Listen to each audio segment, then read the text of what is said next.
Olá, estamos de volta. Estamos quase terminando a nossa série Fim dos Tempos, que é baseado do livro A Cronologia do Fim dos Tempos, do senhor Dr. Ron Rhodes, ok?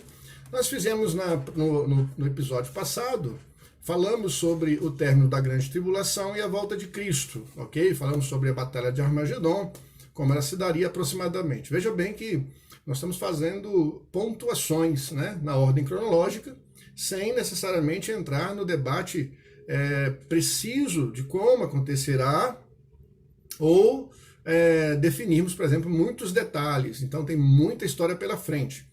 Esse estudo eu resolvi expor, né, e colocá-lo em vídeo para compartilhar com as pessoas, porque entendi que essa forma, como foi adotada e abordada por essa postura pré-milenista, pré-tribulacionista, eu concordo muito mais com ela por existir muito mais evidências lógicas. E a interpretação literal, embora para nós muitas vezes soe mal, né, em alguns momentos, mas eu entendo que a Bíblia tem sim a sua explicação, as suas ilustrações, sua tipologia, né, suas analogias, mas ao mesmo tempo ela fala de episódios, de coisas que acontecerão normalmente. Então vamos lá. O assunto de hoje é exatamente após a grande tribulação, antes do reino milenar. Tem uma transição que o Dr. Rhodes chama atenção para um período de transição de 75 dias, ok?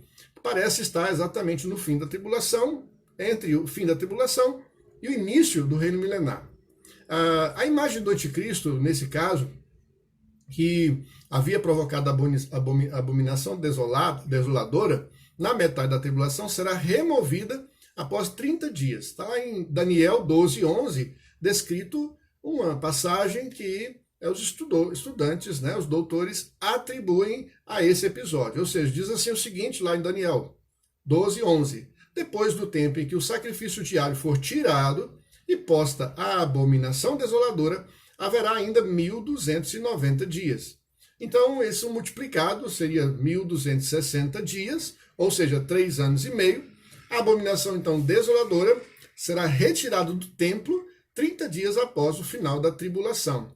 Aí vem um outro detalhe, acrescenta-se ainda em torno de 45 dias no cronograma profético por conta de Daniel 12, verso 12, que diz: bem-aventurado o que espera e chega até 1.335 dias. Somando-se tudo isso, então, provavelmente chegamos aí aos 1.335, ao número 1.335, ao resultado de 45 dias. E provavelmente é nesse intervalo que ocorre o juízo sobre as nações, que está relacionado em Mateus 25, versos 31 a 46, aonde depois da sobrevivência dos judeus à grande tribulação, né, acontece os seguintes fatos que eu vou narrar agora, segundo essa teoria, baseada em alguns textos e interpretações colocados em ordem cronológica. Primeiro, o anticristo e o falso profeta serão lançados no lago de fogo. Está claro na Bíblia que após o Armagedon isso acontecerá. Apocalipse, capítulo 19, verso 20, diz o seguinte, ó: mas a besta foi aprisionada e com ela o falso profeta, que com os sinais feitos diante dela, seduziu aqueles que receberam a marca da besta e eram os adoradores da sua imagem. Os dois foram lançados vivos dentro do lago de fogo que arde com enxofre. Então aqui significa que somente o anticristo e o falso profeta estarão lá durante esses 1000 anos, né? Isso dará tempo suficiente para lembrar dos esforços que foram dispensados nesse momento. Na sequência, item 2, o diabo também será amarrado, permanecendo preso até o final do reino milenar, conforme diz em Apocalipse, capítulo 20, versos 1 a 3. Então, vi descer do céu um anjo, que tinha na mão a chave do abismo e uma grande corrente.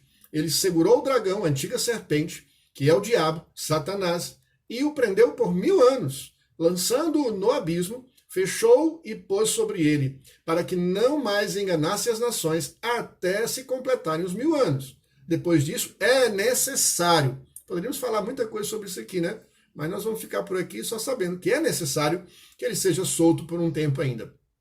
Nesse período, então, os crentes do Antigo Testamento serão ressuscitados, segundo essa linha teológica. Ou seja, lá em Daniel 12, verso 2, e Isaías 26, 19, vou ler na ordem inversa, Isaías 26, 19 diz: os vossos mortos e também o meu cadáver viverão e ressuscitarão. Despertai e exultai, ó que habitais no pó, porque o teu orvalho, ó Deus, será como orvalho de vida, e a terra dará luz aos seus mortos.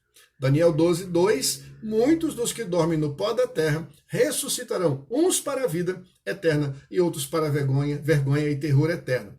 Em quarto lugar, acontecerá que os crentes, os ressuscitados, os crentes que morreram durante a tribulação. Então haverá mais um momento em que haverá essa ressurreição.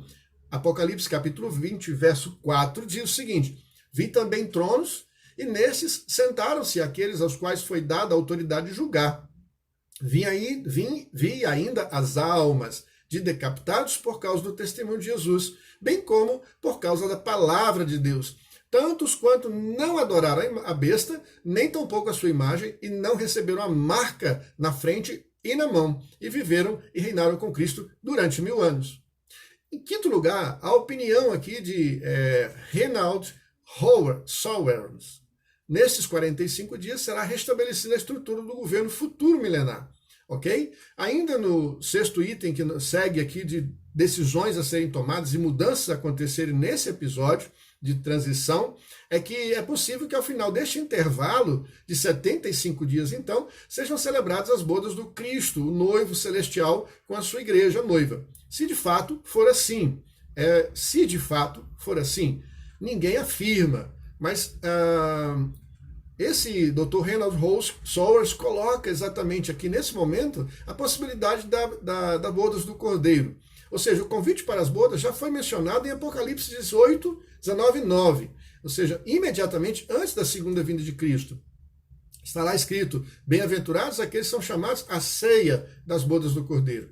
Após então essas 75 dias, Jesus Cristo assumirá o reino milenar, conforme descrito em várias versões e versículos que a gente já leu, ok? Aí, nesse momento, então, surge o quê? O julgamento das nações, ou seja, o juízo de Deus sobre as nações, que está descrito em Mateus 25, nos versos 31 a 46. O juízo das nações será realizado após a segunda vinda de Cristo. Né? As nações, então, serão que são descritas figurativamente como ovelhas por cabritos, né? Elas aqui serão realmente tratadas como deveriam ser julgadas. E nesse momento, então, seria mesmo a ideia do julgamento relatado em Apocalipse 20, versos de 11 a 13, ok? Há uma possibilidade de a gente ver também que nesse momento, há uma necessidade, né, de que os cristãos que estejam naquele momento ofereçam ofertas para os menos favorecidos. E aqui é um texto muito forte de Mateus 25, de 31 a 46, né? Quando o Filho do Homem vier, do homem da sua majestade, no alto da sua majestade, né, e todos os anjos com ele, então se assentará no trono da sua glória e todas as nações serão reunidas em sua presença. E ele separará uns dos outros, como o pastor separa os cabritos das ovelhas. E porá as ovelhas à sua direita, mas os cabritos à esquerda. Então dirá o rei aos que estiverem à sua direita: vinde, benditos do meu Pai, entrai na posse do seu reino, porque vos está preparado desde a fundação do mundo, porque tive fome, me deste comer, tive sede, me deste beber. Aqui ele começa a declarar aquele texto, né, bastante conhecido nosso, que fala que Jesus, os discípulos perguntam: mas quando foi que nós vimos o Senhor com fome? Então, o autor coloca isso aqui, encaixa isso aqui dentro desse contexto, onde poderia ser exatamente o momento em que os servos de Deus estarão socorrendo aos povos nesse princípio, fazendo uma grande mobilização nesse período que é o período milenar. As coisas vão começando a se encaixar, e aqui a base do julgamento das nações, por exemplo, será o quê? O destino de uma pessoa, né? A entrada no reino de Cristo em sua condenação, e dependerá da maneira como ele tratou os irmãos em Cristo. Existem algumas considerações também que a gente não vai abordar nesse momento, mas o ponto principal é: durante a tribulação, o anticristo e o falso profeta terão a economia mundial sob seu controle. Os não-judeus salvos ainda não receberão corpos glorificados. Eles entrarão no reino de Cristo com seus corpos mortais e poderão gerar filhos também durante o milênio. Olha só, um milênio é o governo físico real, se cumprindo então as principais profecias de Israel, aguardadas pelos hebreus, pelos judeus até os dias de hoje. Viria também o juízo sobre os judeus, quando está descrito em Mateus 25, de 1 a 30, tirar-vos-ei dentre os povos e vos congregarei das terras nas quais andais espalhados com mão forte, com braço estendido e derramado furor. Levar-vos-ei ao deserto dos povos, e ali entrarei em juízo convosco face a face. Então, esses fatos importantes são distintos em quatro formas mais claras, tá? 4 fatos sobre esse juízo sobre os judeus. Ele será realizado depois que o Senhor tiver reunido os israelitas de todo o mundo ali na Palestina. Cristo também separará os rebeldes, aqueles que rejeitaram a salvação nele, né? Os crentes desse grupo entrarão no reino de Cristo, onde desfrutarão das bênçãos da nova aliança, e finalmente os judeus convertidos ainda não receberiam os corpos glorificados, mas entrarão no reino de Cristo com seus corpos mortais e poderão gerar filhos também durante esse milênio. Vem então o fator aqui que a gente já mencionou, das bodas do Cordeiro também, que é bem significante, né? Quando em Apocalipse 19, versos 7 a 9, diz assim: alegremos-nos, exultemos e demos a glória, porque são chegadas as bodas do Cordeiro, cuja esposa a si mesmo já se ataviou, pois lhe foi dado vestir-se de linho finíssimo, resplandecente e puro, porque o linho finíssimo são os atos de justiça dos santos. Então me falou o anjo: escreve, bem-aventurados aqueles que são chamados a ser da bodas do Cordeiro, e acrescentou: são estas as verdadeiras palavras de Deus. Como vimos então, aqui nos capítulos 3 e 5 anteriormente, os casamentos hebreus aconteciam em 3 fases. A primeira fase era exatamente quando a noiva era prometida ao noivo, né? O noivo, então, depois disso, reivindicava e assumia os direitos sobre a noiva. Então, se celebrava o casamento. Ok? Também na celebração de Cristo, ou na revelação de Cristo com a sua igreja, temos essas 3 fases. Todas as pessoas salvas nessa era pertencem à igreja, a noiva de Cristo, né, que está comprometida. O noivo, Jesus Cristo, retornará para, por ocasião do arrebatamento, reivindicar e assumir seus direitos sobre a noiva e levará para o céu. O casamento, propriamente dito, aconteceria no céu, após o arrebatamento, né, e ainda na segunda vinda de Cristo. A noiva estará vestida com trajes. Logo depois, o banquete das bodas do Cordeiro, obviamente, nessa linha de raciocínio, seria realizado aqui na Terra, no período da transição, 75 dias, entre o fim da tribulação e o início do reino milenar. Eu paro por aqui. No próximo episódio nós vamos falar sobre o reino milenar, coisas que vão acontecer, além de algumas que já antecipamos. Vamos repetir, vamos reforçar, para que você tenha um entendimento melhor. Muito obrigado pela sua presença. Até o próximo encontro, já na 14ª ou mais das nossas séries aí de estudos, tá bom? Abraço para você.